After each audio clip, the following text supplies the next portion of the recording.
వాడు ఎవడో కొట్టగాడి మరి బాధపడలేదు.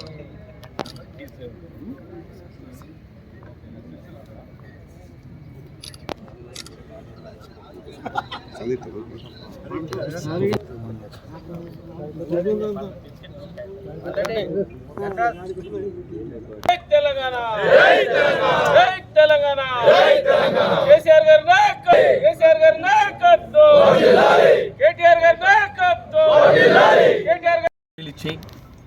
ఈరోజు ఈ రాష్ట్రంలో ప్రజా పాలన చేస్తున్న రేవంత్ రెడ్డి గారు ఈ ప్రజా పాలనలో అసలు 10 సంవత్సరాల పాలన ఏ విధానంగా ఉంది, ఈ 18 నెలల పాలన ఏ విధానంగా ఉందని ప్రజలందరూ చూస్తున్నారు. మొన్నటి రోజున ప్రజా పాలనలో స్పష్టంగా స్థానికంగా సర్పంచ్ ఉంటే సర్పంచ్, ఎమ్మెల్యేలు ఉంటే ఎమ్మెల్యేలది, ముఖ్యమంత్రి ఉంటే ముఖ్యమంత్రి సంబంధించిన మంత్రిది ప్రోటోకాల్ ప్రకారంగా పెట్టుకుంటూ ప్రజాపాలన చేయాలని చెప్పి మా బీఆర్ఎస్ పార్టీ పక్షాన మేము గతంలో కోరడం జరిగింది. దాని వ్యతిరేకంగా ఉల్టా ఫోటో లేకుండా కనీసం సిరిసిల్ల ప్రాంతాన్ని అభివృద్ధి 20 సంవత్సరాలు నోసుకోలేదు మా ప్రాంతం. కేటీఆర్ గారు రాగానే 20 సంవత్సరాలు వెనుకబడిన ప్రాంతాన్ని కేవలం ఒక 8 సంవత్సరాల్లోనే ఆ అభివృద్ధి చేసిన గొప్ప వ్యక్తి. ఆ గొప్ప వ్యక్తి ఈ సిరిసిల్ల ప్రాంతాన్ని ఇవాళ అభివృద్ధి మొన్నటికి మొన్న టెక్స్టైల్ పార్కులో అనుమతి ఇచ్చింది కేసీఆర్ గారే. అంత పెద్ద ప్రాజెక్టును ఉపాధి కల్పిస్తా అని చెప్పి హామీ ఇచ్చి గతంలోనే 1000 మందికి ఇచ్చారు. మళ్ళీ మొన్న 2000 మందికి ఇస్తానని చెప్పి అక్కడ అగ్రిమెంట్ చేసుకొని పని పూర్తయిన తర్వాత అది ఇనగ్రేషన్ చేస్తే చూద్దా దానికి ప్రోటోకాల్లా పెట్టకుండా అవమానించితే అప్పుడు చూద్దాం మేము అడగడం జరిగింది శాంతియుతంగా. అంతేకాకుండా పట్టణంలోని పూర్తిగా ఇన్ఛార్జీని వచ్చుకుంటూ గతంలో 4-5 సార్లు ఓడిపోయిన కేకే మహేందర్ రెడ్డి గారు గతంలోనే పద్మశాలిలను కించపరిచే విధానంగా మాట్లాడినావు నువ్వు నిరోధులని. అయినా కానీ మా పద్మశాలిల సోదరులకు ఇంకా బుద్ధాసలేదు. ఎంత కక్ష నీ మనసులో ఏముందో దాన్ని బట్టి వాట్సాప్ ద్వారా స్వయంగా ఇన్న వ్యక్తులు ఆ వ్యక్తికి ఏంటంటే పద్మశాలీలు నాకు ఎట్టి పరిస్థితుల్లో సిరిసిల్ల ఓట్లు వేయలేదు, మళ్ళీ నేను నిల్చుండేది లేదు, నేను ఎమ్మెల్యే అయ్యేది లేదు. కాబట్టి దీన్ని ఏం చేయాలంటే కుక్కలు చింపిస్తారు చేయాలి, సిరిసిల్ల రాయలసీమ రాజ్యం చేయాలనే ఒక కంకణంతో సిరిసిల్ల పట్టణం ప్రజలను కొంతమందిని తొత్తులుగా రౌడీలుగా పెంచుకుంటూ ఆ 5-6 మందిని కాపాడుకుంటూ ఇవాళ రౌడీ రాజ్యం చేస్తున్నావు కేకే మహేందర్ రెడ్డి గారు. ఇవాళ నేను ఒక ఉదాహరణ చెప్తలేను. నువ్వు చేస్తున్నది కనీసం దాదాపు 6 నెలలకు కావాల్సింది కక్ష సాధింపు చర్యలు అని చెప్పి సిరిసిల్ల పట్టణ ప్రజలందరూ గమనించారు. ఇంకా సుధా గమనించాలంటే ఇవాళ నిర్ధారణ ఇది ఒకటే. ఎందుకనంటే ప్రోటోకాల్ పెట్టలేదని చెప్పి ఎవరికి చెప్పుకోవాలి?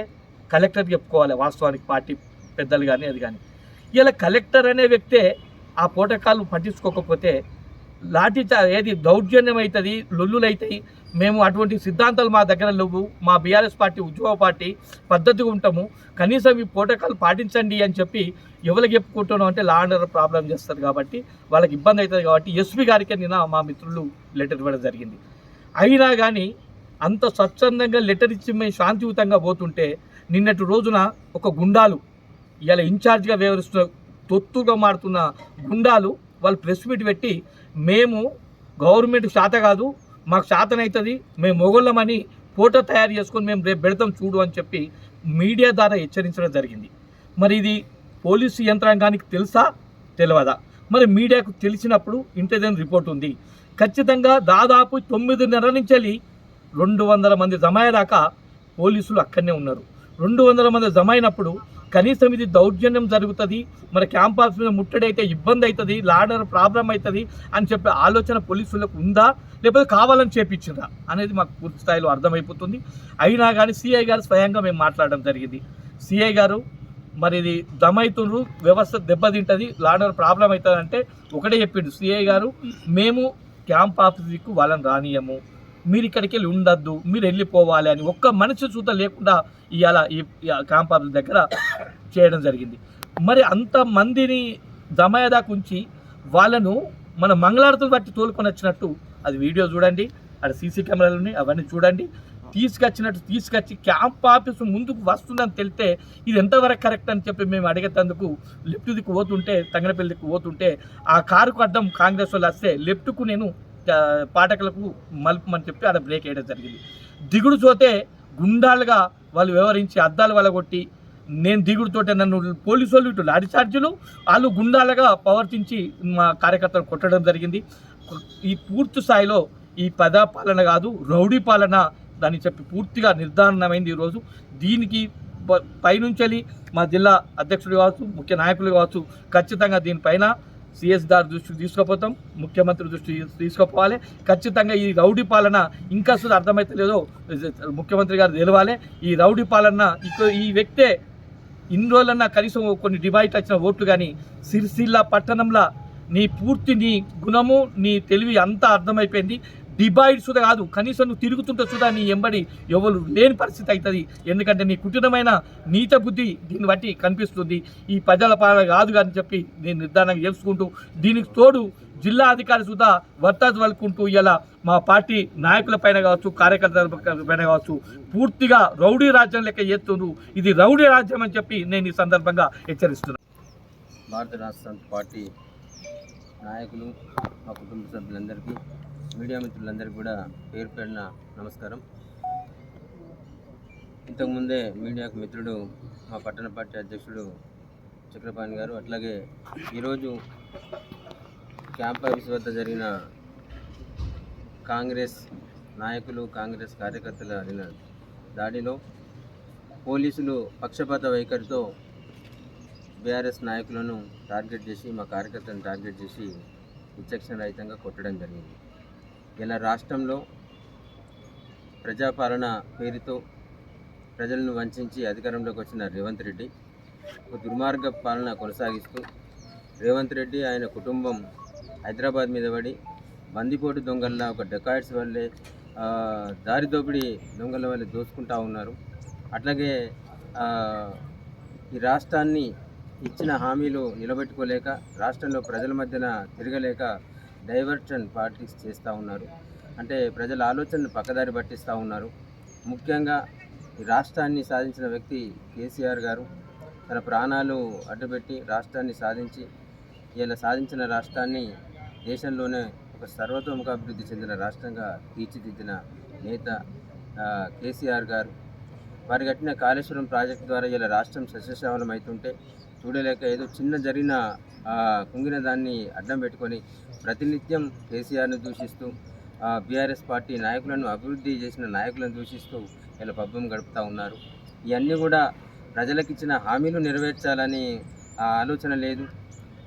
ఆడబిడ్డలకు తులం బంగారం పెడతా అన్నాడు, ఆ ఆలోచన లేదు. ఇలా అందాల పోటీలు పెడతా ఉన్నాడు. ఇలా రైతులకు 15,000 రైతు బంధు ఇస్తా అన్నాడు, ఇలా అదే ఎగ్గొట్టిండు, అనేకం ఎగ్గొట్టిండు. ఇలా 10వ తరగతి పాస్ అయిన తమ్ముళ్లకు 10,000 ఇస్తా అన్నాడు, ఇంటర్మీడియట్ పాస్ అయిన వాళ్ళకు 15,000 ఇస్తా అన్నాడు, డిగ్రీ పాస్ అయిన వాళ్ళకి 25,000 ఇస్తా అన్నాడు, పీజీ పోస్ట్ గ్రాడ్యుయేషన్ చేసిన వాళ్ళకు 1,05,000 లక్షల రూపాయలు ఇస్తా అన్నాడు. ఇలా 24లో పాస్ అయిన లక్షలాది మంది విద్యార్థులకు, ఇలా 2025లో పాస్ అయిన లక్షలాది మంది విద్యార్థులకు ఇలా బాకీ పడ్డారు రేవంత్ రెడ్డి. ఎగ్గొట్టిన ముఖ్యమంత్రి ఎవడా అంటే రేవంత్ రెడ్డి. ఇలా అవన్నీ నెరవేర్చలేక అడ్డందిడ్డం మాటలు పెట్టి చెప్పుకుంటా పబ్బం గడుపుతూ ఉన్నారు. ఇవన్నీ నెరవేర్చలేక, ప్రజల్లోకి రాలేక రేవంత్ రెడ్డి పేరును మర్చిపోయినరని ప్రజలు మర్చిపోయినరు. రేవంత్ రెడ్డి ముఖ్యమంత్రి అని మర్చిపోయినరని చెప్పేసి ఆయన ఫోటోలు అంతటా ఉండననేది కాంగ్రెస్ నాయకులకు హుకుం చేసిండేమో తెలియదు. కానీ ఇలా రాష్ట్రం సాధించిన కేసీఆర్ గారు సాధించిన రాష్ట్రంలో జిల్లాలను పెంచి 33 జిల్లాలను చేసి, జిల్లాలలో కలెక్టరేట్లు కట్టి, అట్లాగే ఎమ్మెల్యేలు కూడా ప్రజలకు అందుబాటులో ఉండాలి, ప్రజలకు ప్రతినిత్యం సేవలు అందించాలి. ఇలా ఒకప్పుడు ఉమ్మడి రాష్ట్రంలో ఎమ్మెల్యేలకు నివాస గృహాలు హైదరాబాద్లోనే పంచాయతీ చేసేటోళ్ళు, హైదరాబాద్లోనే పైరవీలు చేసేటోళ్ళు క్వార్టర్ కావాలని. కానీ ఇలా ప్రజలకు అందుబాటులో ఉండి వాళ్ళ సమస్యలు పరిష్కరించే విధంగా ఉండాలని ప్రతి నియోజకవర్గంలో, నియోజకవర్గ కేంద్రంలో ఎమ్మెల్యే గారికి నివాస గృహం ఉండాలని చెప్పేసి ఒక గొప్ప ఆలోచనతో ఇలా ప్రతి నియోజకవర్గ కేంద్రంలో ఎమ్మెల్యే క్వార్టర్ కట్టింది, రెసిడెంట్ క్వార్టర్ కట్టింది కేసీఆర్ గారు.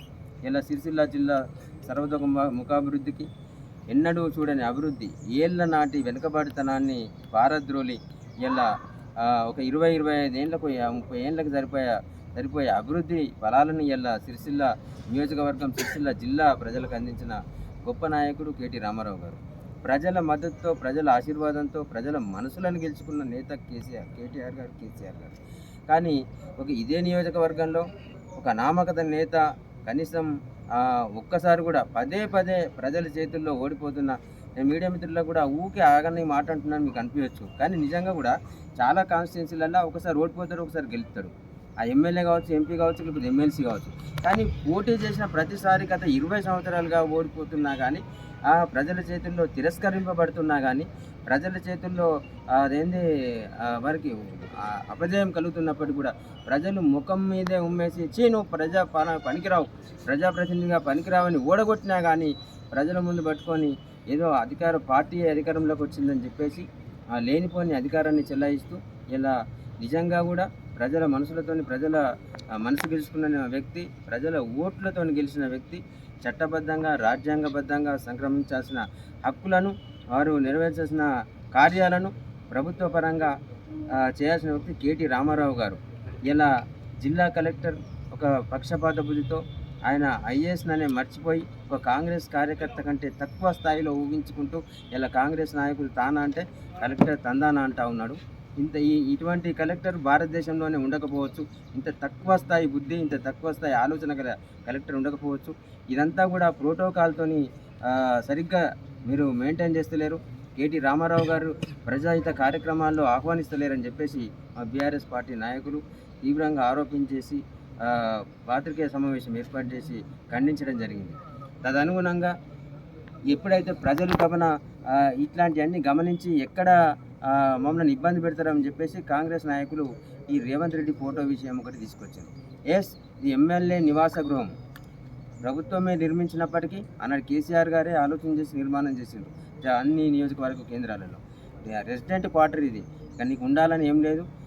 నివాస గృహంలో మరి ఎస్పీ గారి నివాస గృహం ఉంది, కలెక్టర్ నివాస గృహం ఉంది, జడ్జి గారి నివాస గృహం ఉంది, అనేక అధికారుల నివాస గృహాలు ఉంటాయి. ఎంపీ నివాస గృహాలలో ఇంతకుముందు పెద్ద రవీంద్రరావు గారు అన్నారు ఒక దగ్గర. ఆ నివాస గృహాలలో ఎవరి ఫోటోనైనా పెట్టుకోవచ్చు, కంపల్సరీ కాదు. అయినా నువ్వేమన్నా ఇక్కడ సిరిసిల్ల ప్రజలు కాంగ్రెస్ పార్టీని సపోర్ట్ చేయలేదు, నీ కాంగ్రెస్ పార్టీకి మద్దతు ఇవ్వలేదు, నీ ఫోటో ఎందుకు పెట్టుకుంటారు? బరాబరి ప్రజల మనసులు గెలుచుకున్న నేత కేటీఆర్ గారు, ప్రజల మనసులు గెలుచుకున్న నేత కేసీఆర్ గారు, వాళ్ళ ఫోటోలోనే పెట్టుకుంటాం, వాళ్ళ నాయకత్వంలోనే ముందుకు పోతామని చెప్పేసి చెప్తా ఉన్నాం. ఇవాళ ఈ దాడి వెనుక స్పష్టంగా కాంగ్రెస్ ఆదేశాలు, కాంగ్రెస్ కుట్ర ఉన్నప్పటికీ కూడా నిన్న సోషల్ మీడియాలో కాంగ్రెస్ నాయకులు రేపు పెద్ద ఎత్తున తరలి వెళ్ళి ఆఫీసు ఏదైతే ఉందో క్యాంప్ ఆఫీస్, ఎమ్మెల్యే గారి క్యాంప్ ఆఫీస్ మీద మనం ఆ ఫోటో పెట్టాలి, దానిలో ఏదో చేయాలి, దాడికి కుట్ర చేస్తున్నట్టు వారికి తెలిసినా మేము కూడా తగు సమాచారం ఇలా జిల్లా ఎస్పీ గారికి చెప్పినాం. ఇట్లా కాంగ్రెస్ నాయకులు, కాంగ్రెస్ గూండాలు రేపు ఇట్లా జరగబోతా ఉన్నారని మాకు సమాచారం ఉందని చెప్పేసి మేము క్లియర్గా వారి నోటీసులో పెట్టినాం. టౌన్ సిఐ గారికి కూడా నోటీసులో కూడా పెట్టినాం. ఇలా ఉదయం కూడా వారు మాట్లాడినారు. క్యాంప్ ఆఫీస్ మీద ఎలాంటి అవాంఛనీయ ఘటన జరగకుండా మాది బాధ్యత అన్న పోలీసులు తీరా బీఆర్ఎస్ నాయకులు అడ్డుకోవడానికి, ఒక రక్షణ కవచంలా ఉండడానికి క్యాంప్ ఆఫీస్కు తరలివస్తే ఎవరైతే దాడికి పూనుకున్నారో